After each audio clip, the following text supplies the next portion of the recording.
Assalamualaikum warahmatullahi wabarakatuh. Perkenalkan, nama saya Alifa Nur Aryandini dengan NIM 2500833 dari kelompok 1 yang akan mempresentasikan mengenai pertumbuhan dan pembangunan ekonomi di negara Indonesia dan juga Cina. Sebelum itu, izinkan saya untuk memperkenalkan kelompok 1, yaitu ada Adel Flora, selanjutnya ada Alifa Nur, lalu ada Abdullah Azam, Aditya Arif, dan juga ada Alifa Hayumuna.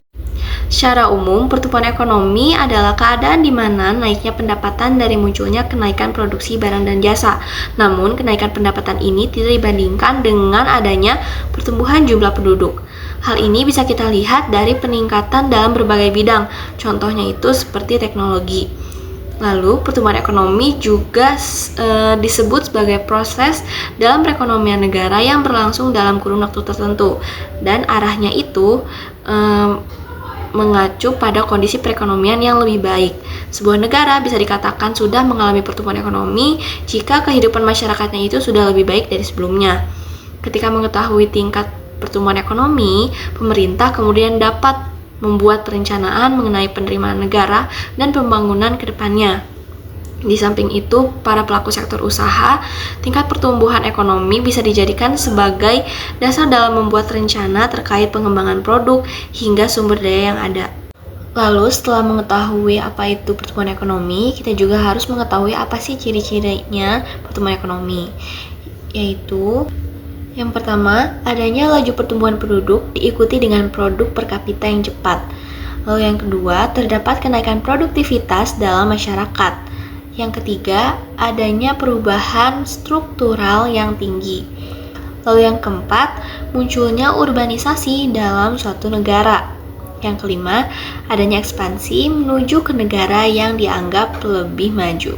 Nah, setelah kita ngebahas apa arti dan ciri dari pertumbuhan ekonomi, sekarang kita bakal ngebahas arti dan ciri dari pembangunan ekonomi. Apa sih yang ngebedain dari pertumbuhan dan pembangunan ekonomi ini? Jadi menurut Michael Todaro di dalam Suryana tahun 2010 menjelaskan bahwa pembangunan ekonomi adalah proses dimensional yang melibatkan berbagai perubahan besar di dalam pemberantasan kemiskinan, lembaga nasional, struktur sosial, sikap mental, percepatan pertumbuhan ekonomi, dan pengurangan kesenjangan. Lalu apa sih ciri-ciri dari pembangunan ekonomi? Yang pertama adalah perubahan struktur ekonomi dari sektor primer atau pertanian ke sekunder dan tersier. Yang kedua adalah meningkatnya kualitas hidup masyarakat secara menyeluruh. Yang ketiga, perbaikan infrastruktur secara luas. Yang keempat, adanya inovasi dan kemajuan teknologi. Dan yang kelima adalah partisipasi masyarakat yang aktif dalam pembangunan juga menjadi ciri penting dari pembangunan ekonomi. Nah, selanjutnya saya akan menjelaskan sekaligus membandingkan pertumbuhan ekonomi di Indonesia dan di Cina. Pertama-tama saya akan menjelaskan terlebih dahulu pertumbuhan ekonomi di Indonesia. Pada tahun 2025 ini, di triwulan ketiga ini, Indonesia kembali menunjukkan ketahanan dan daya saing kuat mereka di tengah ketidakstabilan global seperti saat ini. Berdasarkan data di Badan Pusat Statistik yang menunjukkan bahwa Indonesia mengalami pertumbuhan PDB sekitar 5,04%, lebih besar daripada tahun sebelumnya. Angka ini membuat Indonesia menempati posisi pertama sebagai negara dengan pertumbuhan ekonomi tertinggi di antara negara-negara G20. Nah, tentunya hal tersebut tidak terjadi begitu saja. Pasti ada faktor-faktor yang mendorong Indonesia bisa mencapai angka tersebut. Nah, faktor-faktor pendorongnya itu adalah yang pertama, konsumsi rumah tangga yang semakin solid. Yang kedua, investasi yang terus meningkat. Dan yang ketiga adalah kebijakan fiskal dan moneter yang terkoordinasi dengan baik.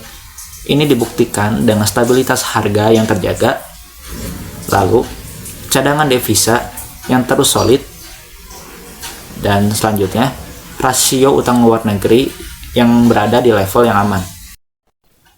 Nah teman-teman, dengan capaian ini pemerintah menjadi berkomitmen untuk menjaga momentum yang sudah ada ini dengan melalui dua fokus utama. Yang pertama yaitu kebijakan kontrasiklikal. Kebijakan ini meliputi percepatan realisasi belanja negara di triwulan keempat nanti. Lalu selanjutnya, penguatan program perlindungan sosial pada lebih dari 35 juta keluarga. Lalu yang ketiga adalah pemberian stimulus konsumsi pada akhir tahun nanti, yaitu pada hari Natal dan Tahun Baru. Lalu fokus yang kedua adalah penguatan hilirisasi di sisi industri dan investasi melalui penyelesaian proyek-proyek yang strategis. Selanjutnya, saya akan menjelaskan pertumbuhan ekonomi di Cina.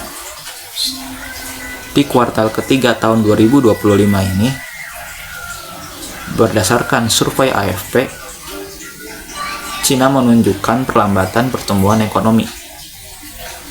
Yang dimana dari survei ini menunjukkan PDB Cina hanya tumbuh sekitar 4,8%. Yang tentunya angka ini lebih rendah daripada tahun sebelumnya, dan juga angka ini lebih rendah daripada pertumbuhan ekonomi Indonesia saat ini. Nah, tentunya hal ini pasti ada penyebab utamanya. Penyebab utama yang pertama adalah konsumsi domestik mereka yang terus melemah. Lalu yang kedua, krisis berkepanjangan pada sektor properti yang sebelumnya menjadi motor utama ekonomi mereka.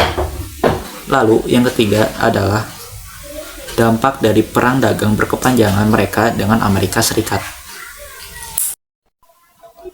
Menilai hal ini, para analisis pun berpendapat bahwasanya Cina perlu mengganti model pertumbuhan mereka ke model pertumbuhan yang didorong oleh konsumsi domestik, menggantikan model pertumbuhan yang didorong oleh ketergantungan pada infrastruktur, agar mereka bisa mencapai target tahunan.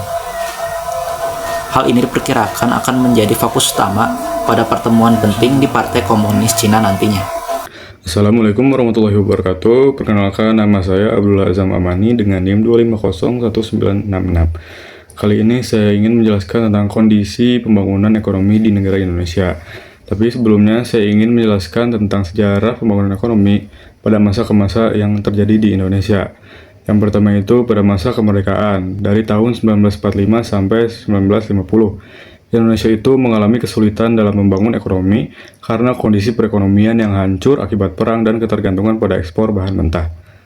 Selanjutnya, pada masa demokrasi tahun 1950 sampai 1957, pemerintah Indonesia itu mencoba membangun ekonomi dengan mengembangkan sektor industri dan pertanian.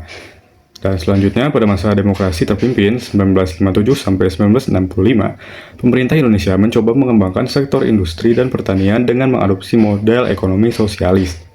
Selanjutnya, pada masa Orde Baru 1967 sampai 1998, pemerintah Indonesia mengadopsi model ekonomi yang disebut dengan sistem demokrasi ekonomi. Model ini menekankan pada pengembangan sektor industri dan pertanian, serta pemerataan pembangunan ekonomi di seluruh wilayah Indonesia. Selanjutnya, pada masa reformasi 1998 sampai masa sekarang, pemerintah Indonesia mencoba memperbaiki sistem ekonomi dengan mengadopsi model ekonomi pasar bebas dan membuka diri terhadap investasi asing. Pemerintah juga mencoba meningkatkan kualitas sumber daya manusia dan memperbaiki infrastruktur untuk mendukung pembangunan ekonomi. Nah, saat ini pemerintah Indonesia itu terus berupaya untuk meningkatkan pembangunan ekonomi dengan mengembangkan sektor industri dan pertanian, serta meningkatkan kualitas sumber daya manusia dan infrastrukturnya. Selanjutnya yaitu kondisi pembangunan ekonomi di Indonesia. Nah, kondisinya itu pembangunan ekonomi Indonesia menunjukkan kemajuan, namun masih terkendala ketimpangan wilayah, ketergantungan pada komoditas alam, kualitas SDM yang belum optimal, serta infrastruktur dan digitalisasi yang belum merata.